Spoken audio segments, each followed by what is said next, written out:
Welcome back. We're going to do some more curve sketching for more complicated functions. Last time we just did polynomials. This time we're going to do some functions with fractions in them. Anyway, let's just get to it. I want to sketch the graph of f of x equal 5x plus 6 over x minus 3. Okay, we're going to do basically the same stuff this time. The difference is this time our graphs are going to have asymptotes. At least perhaps they might have asymptotes. That's because you get an asymptote in the graph. You get a vertical asymptote when the denominator equals 0. So let's first, before we do any derivatives or anything, let's find our asymptotes. So for the vertical tote, you're going to set the denominator equal to 0. Denominator equals 0. In this case, it's easy to do. X minus 3 equals 0. Solve for x. You get x equal 3. All right, that's a vertical asymptote at x equals 3. Then we're going to find the horizontal asymptotes, if indeed there are any. This one is something that we actually did talk about how to do a very long time ago. The horizontal asymptote is equal to the limit as x goes to infinity of f of x.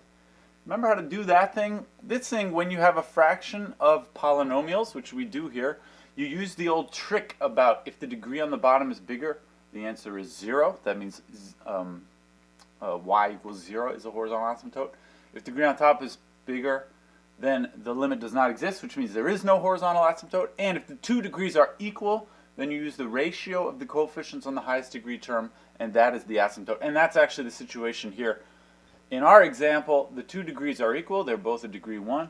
And on top, we have the coefficient 5. On the bottom, we have the coefficient 1. So it's 5 over 1, which is 5. This is a horizontal asymptote at y equals 5. Let's have Hoodie Man start drawing the picture. Just put those asymptotes on there just to start off. All right, I'm ready. We got a vertical asymptote at x equals 3. And a horizontal asymptote at y equals 5. Let's just say that's right here. Okay. All right, those asymptotes give us a good starting point. One more thing we can do that's very easy. It doesn't actually help all that much, but it's easy at least. Let's find the y-intercept. That's just what you get when you plug in 0. F of 0. It's like I said, it's not all that helpful in drawing the graph, but it's easy to do at least, and it's sometimes it'll help you get started. So when you plug in 0 here, you just get 5 times 0 plus 6 over 0 minus 3, which is 6 over negative 3, which is minus 2. Okay, so put this point on your graph too. X equals 0, you get y equals minus 2. That's a y-intercept. All right, the y-intercept is at negative 2. X equals negative 2, which is something like this right there. So the graph has to go through this point. All right, just like we did last time for the curve sketching, let's find all the critical numbers and the inflection points and plot those on the graph. So for critical numbers, we're going to take the first derivative. Here, we're going to have to use the quotient rule. What's it going to be? I'll go bottom.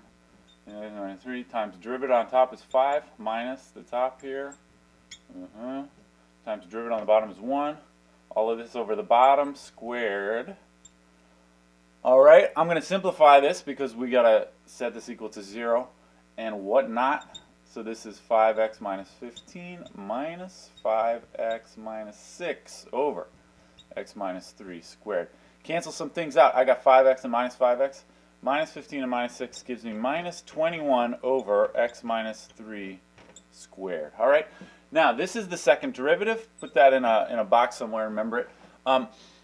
We're going to use this to find the critical numbers. First of all, when does this equal 0? And also, when does it not exist? Actually, not existing is a little easier. You can tell immediately the denominator here equals 0. What makes the denominator 0? When x is 3. So f prime does not exist when x equals 3. This actually is not a surprise because our graph already has a vertical asymptote when x equals 3. So the derivative cannot exist there. We already knew that. What about f prime equals 0? Well, that happens when you set this equal to 0. What happens when you set it equal to 0? You multiply the denominator across, and you get 0 still. So it's going to say minus 21 equals 0. And what does that mean? That just means this never happens. So no points where f prime equals 0. All right? That means actually, as far as points on the graph, there are no critical points at all. We got this as a critical number, but that is the asymptote. So there actually is no point on the graph, which is where the derivative is 0. Okay? Ordinarily, I would tell Hoodie Man to plot these points, but there are no points to plot. We only got 1 point, and that was actually at the asymptote. So there are no critical points to plot. Let's do the same thing. Looking for inflection points. For that, we're going to take the second derivative. So here's the first derivative. We're going to take the derivative of that. All right, let's take the second derivative to find the inflection points. Actually, here's a little trick. You know, to take the derivative again here, you're going to do the quotient rule again. But actually, there's no variables on the top. There's no x's on the top, so you can actually do a little trick here. I'm going to rewrite this like this. Minus 21 times x minus 1 to the minus 2. How do you like that? Those are the same as one another. It's just this is preferable to me because I can take the derivative of that using the chain rule, not using the quotient rule. So what's it going to be? The second derivative. From here, I do the chain rule. Bring the minus 2 down. We get positive 42 times x minus 1. It's 3. Come on now. Sorry about that. And then negative 3 power like so. And then, because I'm doing the chain rule, I got to multiply by the derivative of the inside. But the derivative of the inside is 1, so it doesn't actually matter. Anyway, this is the second derivative. If you like, you could write this again as a fraction, because this is what it is, right? Minus 3 power means that. Okay, that's the second derivative. And now let's look for inflection points. As usual, we're going to see when does this equal 0 and when does this not exist. Well, you can tell also, just like before, this does not exist when x equals 3. That makes the denominator equal 0. What about when this equals 0? Actually, this can never equal 0 because the top can never equal 0 for exactly the same reason as before. If you set the second derivative equal to 0, what that means immediately when you multiply the denominators across, you get 42 equals 0, and so there are no solutions for that. All right? So again, this is the point at which I would tell Hoodie Man to plot all the inflection points, but actually there are no inflection points. We only got 1 point like this, but this again is the vertical asymptote. So there isn't actually a point when x equals 3. This is just indicating that the function doesn't exist at the asymptote. All right? So there are no inflection points to plot. So we don't actually have anything for Hoodie Man to put down on the picture, but maybe he has some words for us anyway. Let's look at the picture and see what's up over there. But it also has to approach this asymptote, and there's no critical point. So it's not possible actually for this one to happen because it would have to come down here and then somehow turn around. But the other guy said already there and approach the asymptote, right? But the other guy said already there is no critical point. So this right there is not allowed. So it actually cannot do that. Come on now. It's not that way. It's this way. This is the only way that this curve is going to be able to approach both asymptotes in the proper fashion. All right? What about on this side? Actually, over here, I'm not sure. There are two options, and they are equally plausible at this point. Either it does like that, approaching this asymptote and that one, or it has to approach these two asymptotes, but it could do it that way, or it could do it that way. Okay? So what I need to know is the function increasing or decreasing over here? That actually would allow us to tell the difference, right? If it's increasing, it's that one. If it's decreasing, it's that one. So tell me, is it increasing or decreasing over there? That's all we need to know. All right, I guess all we need to know really is whether the function is increasing or decreasing to the right of that asymptote. Let's look at f prime of the asymptote was at 3, so I'm going to look at f prime of 4. What's that? Here's my, no, this one. This is f prime, right? So let's plug into there. Minus 21 over 4 minus 3 squared. This is negative 21 divided by 1. This is negative 21. So that means my function is decreasing to the right of that asymptote. All right? Decreasing to the right of that asymptote. See what that makes you feel, Hoodie Man. Okay, I guess we're almost done. We just need to know, is it increasing or decreasing on the left side of the asymptote? Let's use, how about 0? I always like plugging in 0. Minus 21 over 0 minus 3 squared. This is negative 21 over negative 3 squared is 9. Whatever this is, it's negative. So my function is decreasing over there. And I think that's all it takes to finish the picture.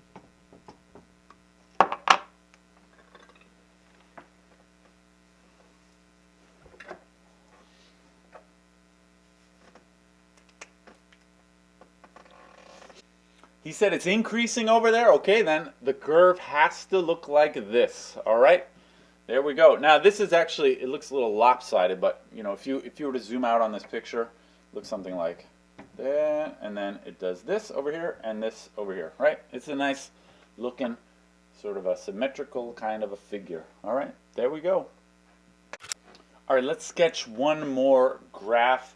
Here it is. This one's going to be slightly fancier, but we're going to do all the same steps. We begin by finding the asymptote. So the vertical asymptote, possibly there's more than one.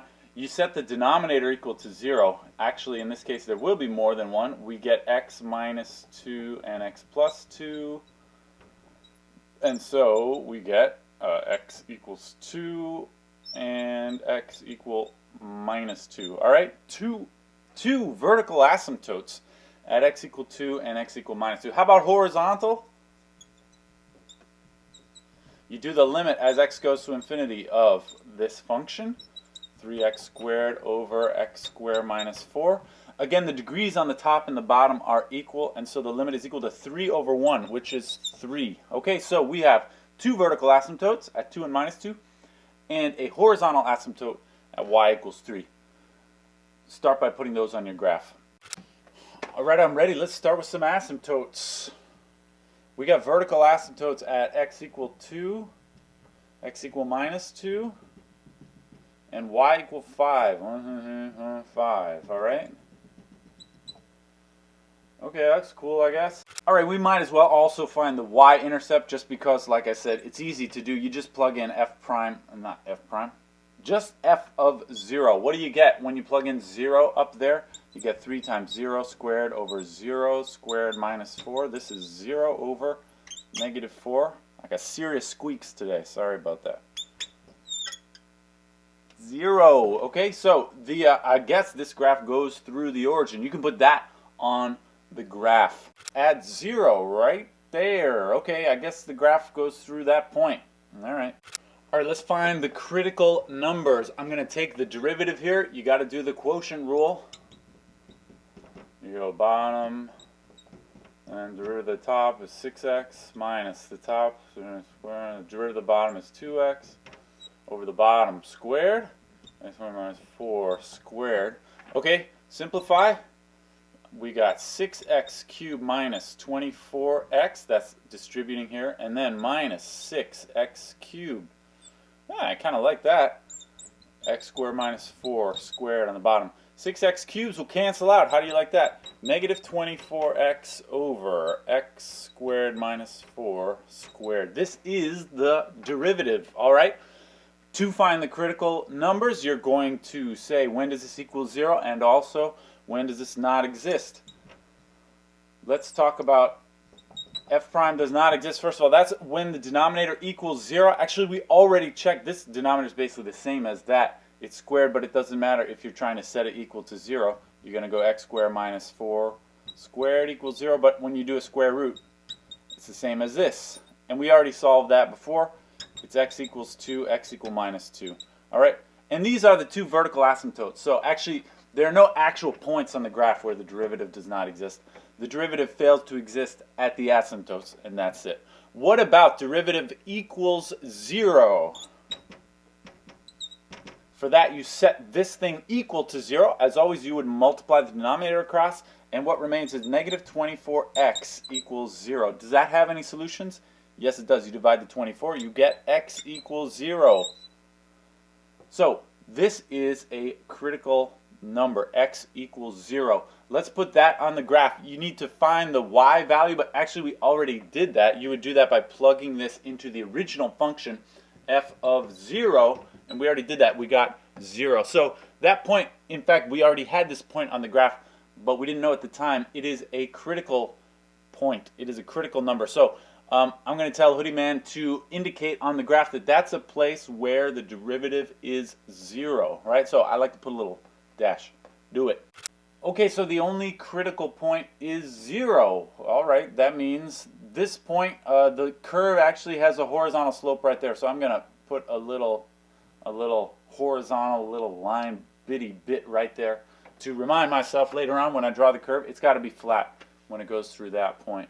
Okay, all right, now we're going to do the inflection points. So let's find the second derivative. Unfortunately, this is going to get a little nasty because we got to do the quotient rule for this, but I'm not afraid. Let's do it. So I go bottom here times derivative of the top is negative 24 minus the top, negative 24, x times derivative of the bottom, and here you need the chain rule, 2 x squared minus 4 to the 1 times derivative of the inside is 2x over the bottom squared. It was already squared. You square it again, you get the 4th power. Okay? This I want to simplify. One thing you can do to simplify is you will notice the top consists of 2 terms here and here, which are being subtracted from one another, and they all have x squared minus 4 in them. This has 2 factors of that. This has one of them. There's 4 on the bottom. I'm going to cancel out 1 throughout. So here goes away. Here there were 2. It will now be 1. Here there were 4. It will now be 3. So now it's going to say x squared minus 4 times negative 24 minus negative 24x times 2 times 2x. All right? And the denominator, x squared minus 4 cubed. Okay, let's try and simplify as much as we can up here. Distribute the minus 24 here. What do you got? Minus 24x squared plus 4 times 24 is 96. And then here I got minus and a minus, like that's a plus. 24x times 2 times 2, that's 24x times 4x, isn't it? This is 96x squared. Okay?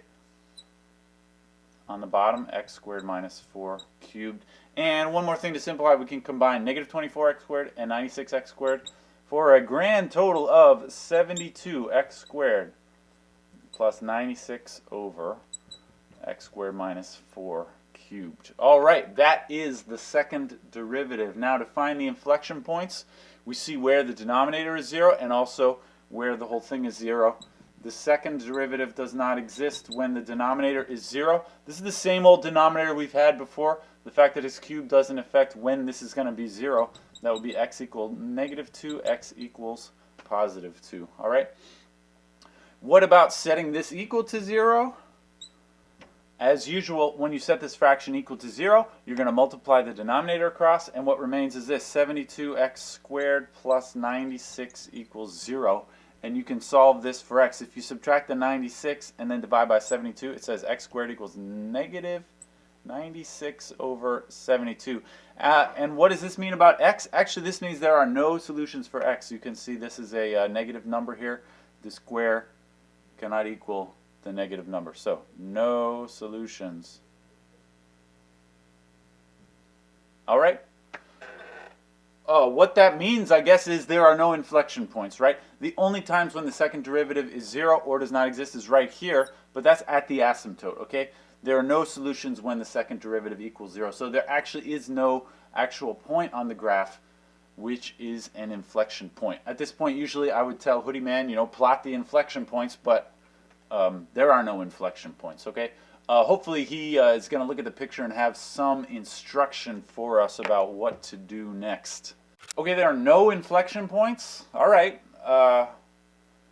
Seemed like a lot of work for no inflection points, wasn't it? Anyway, what that means is this curve is just going to go straight to the asymptotes. Like, for instance, from this point to this asymptote, what's it going to be? As far as I can tell, there's only two options. It either does that or it does that. Okay, any kind of other behavior would require an extra inflection point or an asymptote. For instance, it can't do something like this that has extra critical points and an extra inflection point. It's just going to go straight to the asymptote. All right. But which one is it? Is it this one up here or this one down here? I think actually at this point we don't have enough information to say. Although it would suffice if you were able to just tell me, is it increasing or decreasing from here to here? That would decide it, right? Similarly, also over here, you can say because the curve has to hug the asymptotes, it either does that or it does that. I don't know which one, but depending on whether the curve is increasing or decreasing, we will be able to figure out which one. How about over here? Again, two choices, there or there. Again, I would be able to know if I knew if it was increasing or decreasing. And back here, there are two choices, here or here. Depending on whether the curve is decreasing, it'll be that one, or increasing, it'll be that one. So we will be able to draw in the whole curve if you can tell me where is this function increasing and decreasing. See if you can make that happen.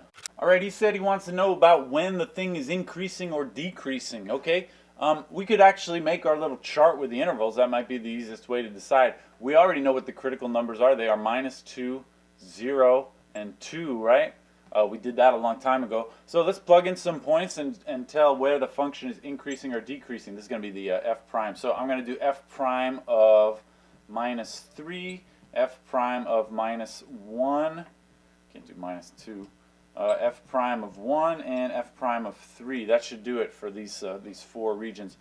What'll it be? You plug into the derivative, which is up here. -24 times -3 divided by, this is something squared. Here's a little shortcut. You know, something squared is always positive. So actually, whatever it is, it's going to be positive. On top is also positive. This is positive. So over here, increasing. How about this one? -24 times -1 over something squared. This is also positive. So increasing here. How about this one? When I plug in 1, -24 times 1 over whatever squared. This is negative because I got -24 times 1 on the top. And then the last one, sorry, I'm out of sync here. -24 times 3 over this thing squared is negative again. So minus and minus here. I think that should satisfy Hoodie Man. Let's see if he can finish drawing the graph. All right, I'm feeling good about this. He figured out where it's increasing and decreasing. How about let's just try and draw the graph. From this point on, greater than 2, he said this graph is decreasing. Remember, I had two choices. It was this one or that one. Only one of them is decreasing, and it was this one, right? Decreasing. So that's what the curve has to look like. From this point to the asymptote, it was also decreasing. That means it looks like this, right? How about in this region, he said it was increasing. That means it's got to look like that. And in this region, he said it was increasing also, which means it's got to be that one. That's how we do it. That's a pretty nice picture, isn't it? I think it is. Put that one on your Instagrams.